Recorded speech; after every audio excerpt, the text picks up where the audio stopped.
काल महाविकास आघाडीचा सुप्रिया सुळे यांच्या प्रचाराच्या सुरुवातीचा नारळ बारामती तालुक्यातील कन्हेर येथील मारुतीरायाच्या साक्षीने फोडण्यात आला आणि आज उपमुख्यमंत्री अजित पवार यांनी महायुतीच्या उमेदवार सुनेत्रा पवार यांच्यासाठी याच कन्हेरीच्या मंदिरातील मारुतीरायाला नारळ फोडत या प्रचाराचा शुभारंभ केला।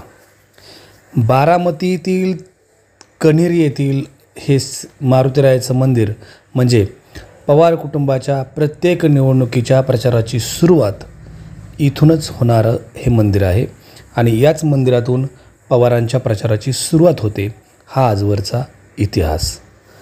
आजही उपमुख्यमंत्री अजित पवार यांनी सकाळीच मंदिरात येऊन श्री मारुतीरायाची आरती केली। योगायोगाने आज शनिवार होता, आरती केली आणि त्याचबरोबर नारळ फोडून या प्रचाराची सुरुवात केली आणि मारुतीरायाला साकडे देखील घातले।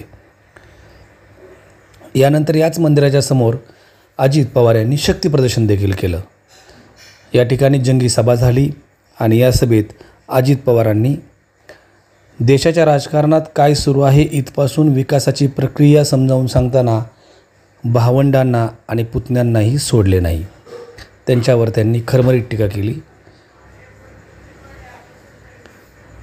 अजित पवारांचं आजचं भाषण आणखीनच आक्रमक होतं।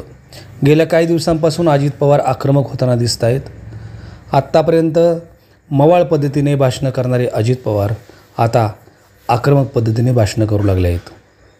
त्यांनी आज शरद पवार यांच्यावर अप्रत्यक्ष टीका करताना बारामती तालुक्यातील सहकारी संस्था या एकतर काही आधीच सुरू झालेल्या आहेत, इतरांनी सुरू केलेल्या, तर काही इतरांनी सुरू केलेल्या होत्या असं सांगत शरद पवार यांनी सगळ्या संस्था उभ्या केल्या। या रोहित पवार यांच्या सभेतील वक्तव्याला छेद दिला। अजित पवार यांनी याच सभेमध्ये 30-35 वर्ष मग आम्ही काय केलं असा खडा सवाल करत रोहित पवारांना प्रत्युत्तर दिलं। या दोन प्रचारसभांच्या निमित्तानं दोन उमेदवारांपेक्षा दोन काकापुतण्यातली ही लढत आणि आरोप प्रत्यारोपाची ही लढाई अधिक वाढत जाईल असे संकेत मात्र या दोन सभांनी दिले। आज सकाळी 9 वाजता या सभेला सुरुवात झाली आणि या सभेमध्ये माजी मंत्री विजय शिवतारे, शिवसेना शिंदे गट, जोगेंद्र कवाडे गट, आठवले गट, त्याचबरोबर विविध सचिन खरात गट, त्याचबरोबर विविध RPIच्या संघटना, शिवसेना शिंदे गटाबरोबरच भारतीय जनता पक्षाचे विविध नेते उपस्थित होते।